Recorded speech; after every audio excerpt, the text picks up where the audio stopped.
Le vendredi 10 janvier 2025, le tribunal pour enfants de Libreville a rendu son verdict dans l'affaire du meurtre de Michaela Dorotengwa, survenu le 8 août 2023. Erwan Siadou Rapono, reconnu coupable d'homicide involontaire, a été condamné à 10 ans de réclusion criminelle et a versé 50 millions de francs CFA de dommages et intérêts à la famille de la victime. Toutefois, l'absence d'Erwan Siadou lors de son procès a suscité de nombreuses interrogations au sein de l'opinion publique. En fuite en France, malgré les injonctions de la justice gabonaise, il n'a pas comparu devant le tribunal. Communication du ministère de la Justice, garde des Sceaux. Le 14 août 2023, les nommés Siadou Rapono Erwan Bradine et Nunamo Christ Anderson, respectivement âgés de 16 et 17 ans, avaient été placés sous mandat de dépôt à la prison centrale de Libreville dans le cadre d'une information judiciaire pour des faits de viol et meurtre sur Mlle Ngwa Michel Dorothée dans la nuit du 8 août 2023 au quartier Sosiga. Dans leurs propres aveux publics sur les médias, ils avaient relaté les circonstances ayant conduit au drame. Alors que l'information judiciaire est toujours en cours, les réseaux sociaux font état depuis un certain temps de leur mise en liberté. Le ministre de la Justice, garde des Sceaux, informé de la situation, a immédiatement instruit le procureur général près la cour d'appel judiciaire de Libreville aux fins de lui faire parvenir un rapport sur les circonstances de la libération des deux inculpés.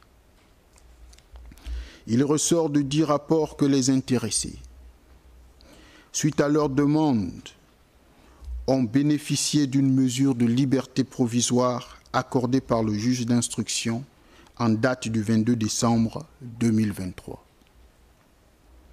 Que non satisfait par cette mesure d'élargissement, le parquet de la République a fait appel. Dans un arrêt daté du 25 avril 2024, la chambre d'accusation de la cour d'appel judiciaire de Libreville a confirmé l'ordonnance de mise en liberté provisoire du juge d'instruction. Le ministre de la Justice, garde des Sceaux, ne pouvant laisser perdurer cette situation, aussi intolérable qu'inacceptable, ordonne au procureur général de prendre toutes les dispositions légales pour l'incarcération immédiate des 2 personnes incriminées. Cette situation soulève des questions sur l'efficacité des mécanismes d'extradition et sur l'influence potentielle de sa famille dans le déroulement de la procédure judiciaire. Par ailleurs, Chris Anderson Nunamo, co-accusé dans cette affaire, a été totalement acquitté des charges retenues contre lui. Malgré la condamnation prononcée sur Erwan Siadou, de nombreux Gabonais estiment que la peine et l'amende infligée sont insuffisantes au regard de la gravité des faits, considérant qu'aucune somme d'argent ne saurait compenser la perte d'une vie innocente. Vraiment, j'ai trop mal au cœur quand je vois les vidéos que cet enfant fait avec sa famille en train de danser. Pendant que moi, ma famille et moi, nous sommes en train de souffrir. Nous avons mal encore dans le cœur. Mais lui, il est en train de danser avec sa famille.